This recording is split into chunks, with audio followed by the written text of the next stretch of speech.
자, 이번에는요, 문제 1번에 논제 3번에서 일단 기하 쪽에서 벡터의 합과 벡터의 내적이 나왔죠? 내적이 나왔고, 문제에서 구하라는 건, AP 벡터의 절대값의 크기의 최대값을 구하시오라고 되어 있고, 문제 자체는 어렵지 않습니다. 방향만 잘 잡으면 어려운 문제는 아니었던 것 같고, 이 문제가 아마 배점이 40점 정도 되는 40점이었던 것 같은데, 문제 풀면서 채점 포인트 확인해 드릴게요. 자, 바로 시작할게요.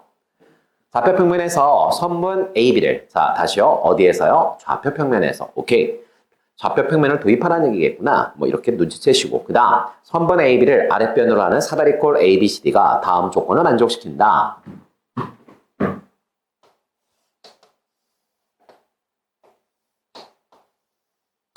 일단 사다리꼴이라고 되어 있으니까 이 정도 일단 그림을 그리겠죠? 그 다음, AB를 밑변으로 하고요. 그 다음 문제에서 주어진 조건 보면 첫 번째 조건에서 C에서 D까지 너무 길게 그렸나? 1. 그 다음 D에서 A까지 5. 자, 이렇게 일단 조건이 주어져 있습니다. 그 다음에 문제에서 코사인 DAB DAB 요각이죠. 요각을 세타라고 한다면 저 세타에 대해서 문제에서 얘들아 코사인 값을 줬거든요. 코사인 세타는 5분의 3이다. 그러면 중학교 때 배웠던 삼각비 또는 고1 1 때 고 수원에서 배우나? 오케이. 삼각함수의 정의 생각해 본다면 그래도 어찌됐건 삼각함수를 가장 쉽게 해석하는 방법은 직각삼각형을 만드는 게 가장 좋지 않을까. 그런데 딱 눈에 보이는 게 코사인 5분의 3의 5. 그 다음에 한 변 길이 DA가 5. 이 두 개가 똑같으니까 그러면 자신 있게 얘들아 수선을 내리면 될 것 같아요. 수선의 발을 내리게 되면 자 코사인이니까 얘들아 5분의 3. 그래서 요 길이가 얼마다? 3이다. 그 다음 중학교 때 이미 우리가 도형하면서 많이 했던 보조선 중에 하나죠. 사다리꼴이 나왔을 때 직사각형과 직각삼각형으로 쪼개기. 자, 쪼개고 나면 요 길이하고 여기는 똑같겠죠? 1. 그림은 아주 이상해. 자, 이렇게 될 거고요. 그 다음 문제에서 또 뭘 줬냐면 각 BCD를 줬죠. 요각을 줬습니다. 요각을 줬고요. 저 각의 얘들아 코사인 값이 얼마다? 코사인 값이 얼마? 마이너스 루트 5분의 1. 자, 당연히 얘들아 눈으로 봐도 얘들아 둔각이니까 코사인이 얘들아 마이너스가 나올 것 같아요. 맞죠? 그러면 어찌되었건 주어진 정보들을 이용해서 사다리꼴의 변의 길이라든가 각에 대해서 우리가 결정할 수 있는 것들은 결정을 해야겠죠. 그럼 남아있는 건 지금 뭐냐면 요 길이 내지는 요 길이 요 정도가 지금 남아있는 거죠. 이 설명 이해 가실까요? 오케이. 자, 그리고 나서 그 다음 줄에는 얘들아 이제 뭐예요? 내적이 나왔으니까 그 다음 줄은 우리가 어떻게 할 방법은 없는 것 같고. 자, 그렇다면 여기서 보겠습니다.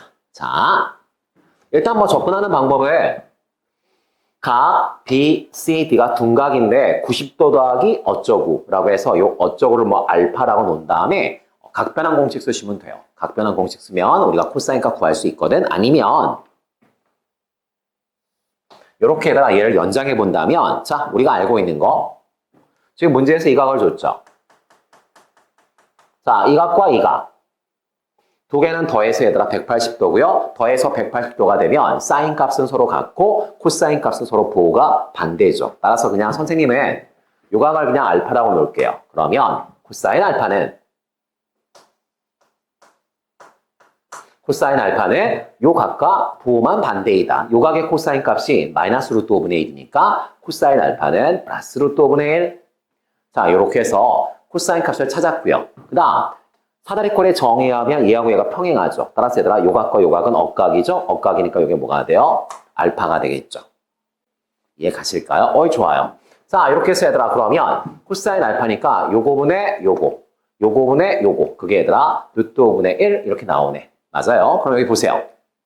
자, 잠깐만 3, 5 여기는 뭐예요? 4가 되겠죠? 이쪽도 4가 되겠죠. 4가 되겠고 그 다음 봅시다. 코사인 값을 알고 있으면 당연히 얘들아 우리가 사인 값도 구할 수 있는 거 아니에요? 사인 알파는 루트 5분의 2가 될 것 같은데 그렇다면 봅시다. 사인은 얘들아 BC분의 4 그게 바로 얘들아 사인 알파잖아.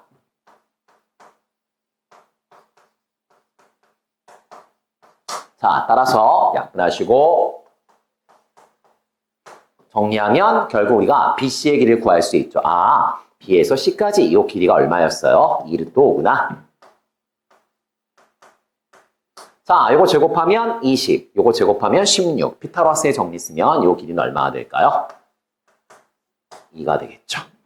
자, 이렇게 해서 사다리꼴의 네 변의 길이를 우리는 모두 구했습니다. 모두 구했고요. 오케이, 좋아요.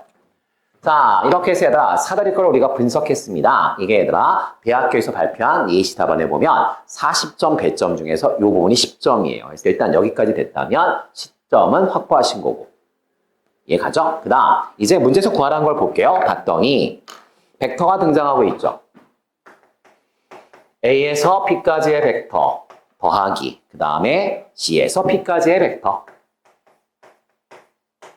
그리고 4점 다시 2배의 BP 벡터 더하기 그 다음에 BP 벡터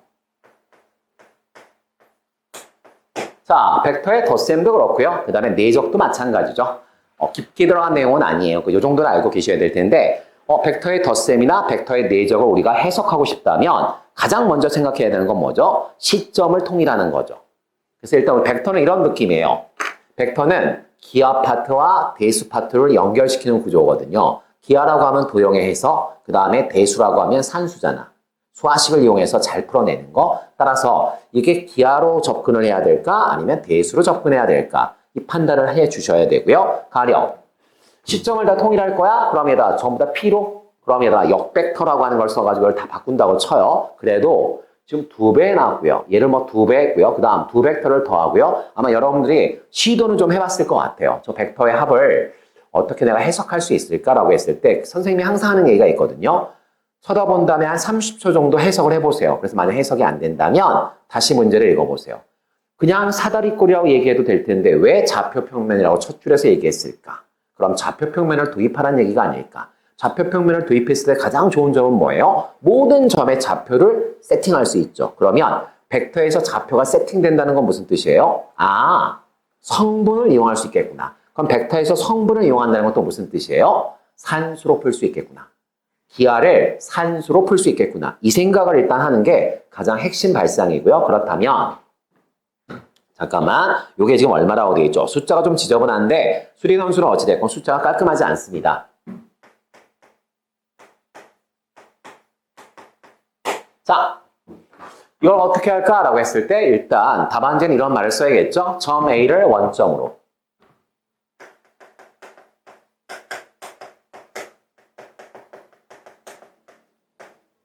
점 A를 원점으로 그 다음 선분 AB를 X축으로 내지는 뭐 직선 AB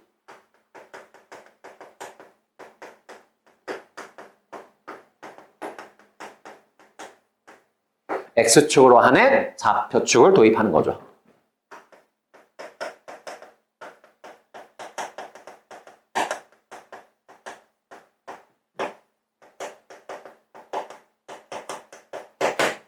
자, 이렇게 해서 일단 나는 좌표평면에서 대수로 바꿔 말하면 산수로 풀 거야 라고 답지에다 분명하게 명시를 하시고요. 그리고 나서 자, 일단 그림은 그리시는 게 좋을 것 같아요. 자, 사다리꼴의 그림은 그리시는 게 좋고요. 자, 얘를 원점으로 세팅했죠. 그 다음 B라고 하는 점 얘들아 이 길이가 6이니까 6,0이 되겠죠. 그 다음에 D라고 하는 점은 3,4 그 다음에 C라고 하는 점은 4,4 그 다음 지금 문제에서 구하라는 게 뭐예요? 이걸 구하라고 되어 있거든요. A에서 P까지 가는 벡터, 벡터의 크기의 무슨 값? 최대값. 이 말은 무슨 얘기죠? 점 A는 고정돼 있죠. 그럼 점 P는요, 움직이고 있다는 뜻이죠. 점 P가 움직이고 있고 A로부터의 거리잖아. 벡터의 절대값을 붙이면 벡터의 크기고요. 이건 얘들아 거리잖아. 두 점 사이의 거리니까 두 점 사이의 거리가 가장 멀어질 때가 언제야? 라고 질문을 했거든. 그 말은 점 P는 동점, 움직이는 점이라는 뜻이고요. 자, 어떤 점이 있어요? 그 점이 움직여요. 그럼 순간순간 좌표가 바뀌어요. 바꿔 말하면 성분이 변해요. 따라서 성분, 즉 X좌표하고 Y좌표를 뭐라고 놔야겠죠? X, Y라고 설정을 하면 되겠죠. 따라서 여기서 점 P, 어디 있는지 몰라요.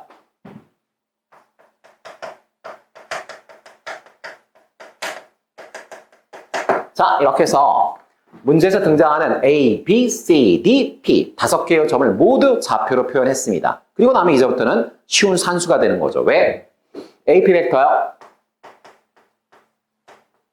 자, 뒤에 거 종점에서 시점을 빼면 그게 바로 벡터의 성분이죠. 따라서 얘들아 빼면 어떻게 되겠어? X, Y가 되겠네. X에서 0을 빼고요. Y에서 0을 빼니까 X, Y가 되겠죠. 그 다음 CP. 자, X, Y에서 얘들아 4 뺄 거예요. 그러면 이렇게 될 거고요. 다시요. BP 벡터는 구한 다음에 2배 하라고 돼 있어요.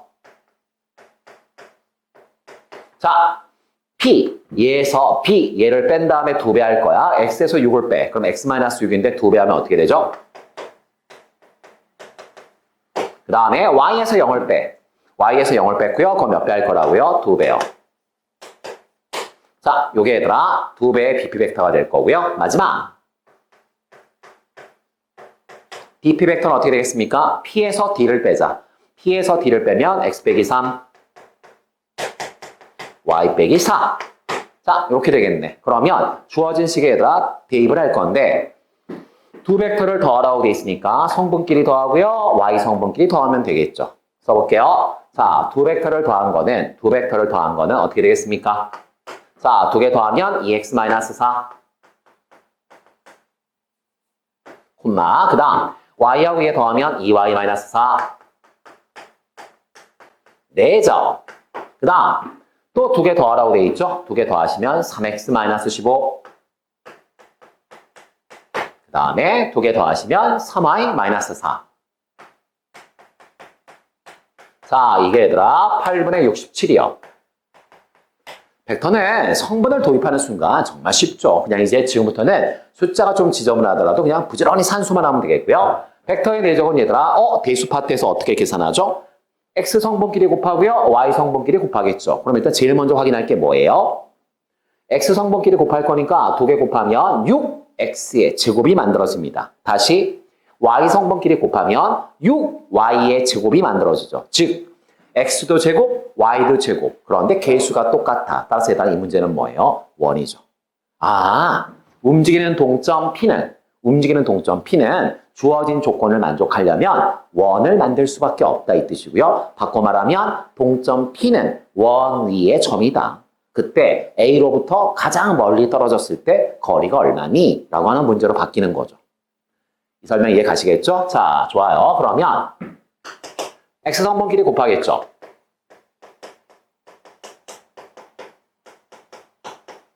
더하기 Y 성분끼리 곱하겠죠.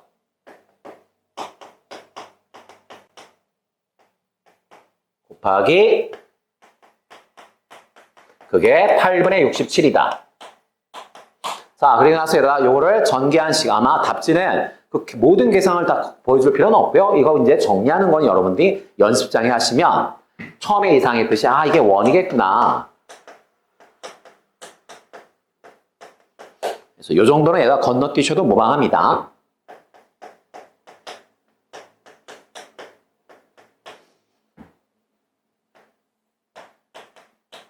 (144분의 541) 자, 이렇게 될 거예요. 자, 다시요. 중심이 2분의 7, 3분의 5고 반지름이 얼마인? 12분의 누트 541인 그러한 원 위의 점. 그걸 우리가 뭐라고 불러요? 점 P라고 부르는 거죠. 이해 갈까요? 자, 그러면 그냥 그림은 저 그림만 그리시면 될 것 같고요. 연습장에 바로 그냥 그려보시면 될 것 같은데 A라고 하는 원점이 있습니다. 그 다음 점 P는 어찌되었건 중심이 얼마예요? 2분의 7, 3분의 5 반지름은 루트 쉬우니까 12분의 루트 541이죠. 그때 점P가 여기를 빙글빙글 돌고 있는데 A로부터 얘들아 가장 먼 거리라고 되어 있으니까 이건 뭐 우리가 중학교 때부터 많이 했던 거 아닌가요? A하고 원의 중심을 연결한 다음에 계속해서 연장해서 선을 긋게 되면 자, 원과 두 군데서 만날 텐데 점 P가 여기에 있을 때 최소 거리가 될 거고요. 점 P가 여기 있을 때 최대 거리가 되겠죠. 설명 이해 가세요? 그렇다면 결국 원의 중심을 얘들아 우리끼리 이름 붙일게요. 원의 중심을 우리가 O'라고 한다면 결국 A에서 P까지의 벡터에다 절대값 붙이면 거리라고 얘기했어요. 그러면 선생님 P가 빙글빙글 동그랬을 텐데 결국 이 길이는 우리가 어떻게 얘기할 수 있냐면 일단 A에서 O'까지 원의 중심까지의 거리는 이미 고정돼 있죠. 그리고 나서 O'에서 점 P까지 물론 얘들아 이 길이도 얘들아 반지름으로 고정돼 있죠. 하지만 점 P가 어디에 있느냐에 따라서 이제 요 거리들이 바뀔 거고요. 최대 거리가 여기가 될 거라는 건 전 국민이 다 아는 거 아닌가? 그래요 안 그래요? 그렇죠. 그러면 보겠습니다. 두 점 사이의 거리 거기에다 반지름 더하면 답이겠죠. 그러면 선생님 두 점 사이의 거리는요 루트 2분의 7에서 얘들아 0 빼면 2분의 7 그거의 제곱 더하기 3분의 5에서 0을 뺀 다음에 제곱 요게 두 점 사이의 거리고요. 반지름은 조금 전에 확인했지만 얼마였죠? 12분의 루트 541 이렇게 될 겁니다. 그러면 뭐 요 산수야 여러분들이 그냥 하실 수 있을 거라고 보고요. 잘 정리해서 계산하시면 답은 4분의 루트 541 이렇게 해서 요거 아마 정리하시면 분자가 루트 541이 나와서 똑같게 나오는 걸 딱 느끼는 순간 오케이? 이 문제는 맞았다라고 생각하시면 될 것 같고요. 마무리 지으시면 이렇게 될 것 같아요. 잠깐만요. 요게 40점짜리 문제였고요. 사다리꼴을 분석해서 길이에 대한 정보를 파악하는 거 이게 일단 10점이었고요. 그 다음 벡터를 해석할 수 없는 상황이기 때문에 원점과 축을 도입해서 좌표축을 도입해서 이렇게 주어진 벡터의 내적을 식으로 표현하는 거 여기까지가 얘들아 20점 배점으로 되어 있습니다. 20점 배점으로 되어 있고 마무리 이 계산을 해서 원의 방정식을 정리한 다음에 한 점에서 원 위의 점까지의 거리의 최대값 그 개념을 써서 산수까지 정확하게 맞춘 거 요 파트, 요 마지막 파트가 10점 배점이 되어 있어요. 그래서 여러분들이 각자의 풀이를 보시고서 나는 몇 점 정도 얻을 수 있겠구나 라고 판단하는 것도 굉장히 중요하거든. 무슨 얘기인지 알겠지? 그래서 이렇게 정리하시면 충분하지 않을까 싶습니다. 화이팅!